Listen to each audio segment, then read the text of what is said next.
crescimento populacional e a necessidade de adequação das políticas públicas para a educação no Brasil. Essa é a abordagem principal desse nosso tema, que vamos comentar sobre o desenvolvimento populacional do nosso país. O último censo demográfico de 2022, que foi divulgado agora, em 2023, mostrou que existe no Brasil 203 milhões de habitantes. Houve um crescimento médio anual, considerando o último levantamento de 2010, de 0,52, sendo abaixo do esperado para os períodos anteriores. No período 2010 a 2022, o aumento foi de 6,5% da população. O tamanho das famílias reduziu. Em 1980, a média de moradores por domicílio era de 4,19 e agora 2,79. Então, as famílias têm diminuído os seus filhos. Isso é um processo natural em grandes partes do mundo. Existe no nosso país 178 mil escolas de educação infantil, fundamental e média, sendo 137 mil públicas e 41 mil particulares, correspondendo, respectivamente, a 77% e 23%. No campo do ensino superior, há o inverso. Nós temos 2.595 instituições, entre universidades, centro-universidades e faculdades, e desse conjunto, apenas 312 são públicas. Então, nós temos 12% públicas e 88% mantidos pela livre iniciativa. Somando-se as duas redes, nós temos 180 mil estabelecimentos de ensino.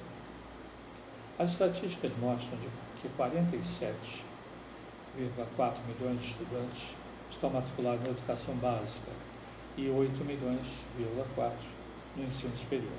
Somando-se, atingimos a 55,8 milhões de estudantes. O crescimento do ensino superior se deu muito em função da educação à distância, que permitiu, especialmente, a interiorização nos cursos de graduação. Entre 2018 e 2022, o número de cursos de educação à distância cresceu 189%, passando de 3.177 em 2018 para 9.186 em 2022, dos quais 23 milhões de vagas dos cursos de graduação tecnológica e graduação ofertadas, 17 milhões foram para os cursos por educação à distância. Então, dos 23, foram 5 milhões para a educação presencial e 17 milhões para a educação à distância. Em termos de estrutura do país, tem-se uma boa rede de estabelecimentos escolares. Contudo, no item qualidade, muitas alternâncias existem entre excelentes e outros que deixam muito a desejar. Mas quais são as causas, na realidade? Esse é o ponto principal que nós precisamos abordar. A principal causa é a falta de uma política pública para a educação. Os planos nacionais de educação, que deveriam nortear as ações de longo prazo, são elaborados de forma extremamente detalhistas, com múltiplas atividades e iniciativas que não chegam a ser cumpridas. Não adianta você ter um plano muito grande, com muita meta, que não atinge de jeito nenhum essas metas. Os membros do Poder Executivo, tanto federal como estaduais e municipais, descumprem o que foi aprovado pelo Poder Legislativo. O Plano Nacional da Educação é aprovado pelo Legislativo Federal. Temos um plano estadual e temos os planos municipais. Mas, normalmente, o Executivo não cumpre os planos e o Judiciário não pune. Então, vivemos aí num faz de conta. Na prática, são estabelecidos planos de governo que mudam conforme as decisões tanto dos ministros, aliás, inúmeros, como dos secretários estaduais e municipais de educação. O Brasil é recorde mundial na troca de ministros, e a média histórica é de um ministro por ano.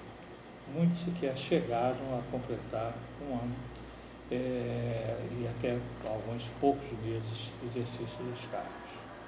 A ausência de planos de longo prazo e de seu cumprimento, como afirmamos anteriormente, é a causa principal.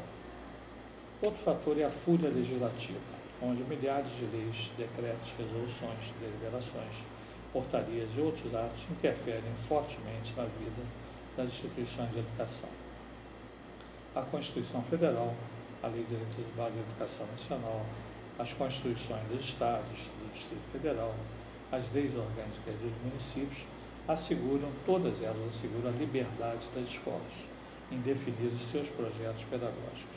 E isso é excelente, porque nós temos a liberdade definida pelas leis maiores. Entretanto, as decisões dos poderes públicos interferem diretamente e causam reflexos altamente negativos no sistema de aprendizagem. A cada dia, novas normas são editadas, quase todas para aplicação imediata, e exigem as modificações das práticas do cotidiano das comunidades internas e comunidades escolares externas. Em termos de recursos financeiros, os que existem alocados nos orçamentos públicos são suficientes. Contudo, há uma má administração dos menos prejuízos, trazendo prejuízo para todos. Então, você tem uma má administração. O problema não é falta de dinheiro, é má administração. Os desperdícios ocorrem muitas vezes em função da falta de cumprimento dos planos e das decisões tomadas para atender interesses políticos, muitos deles transitórios.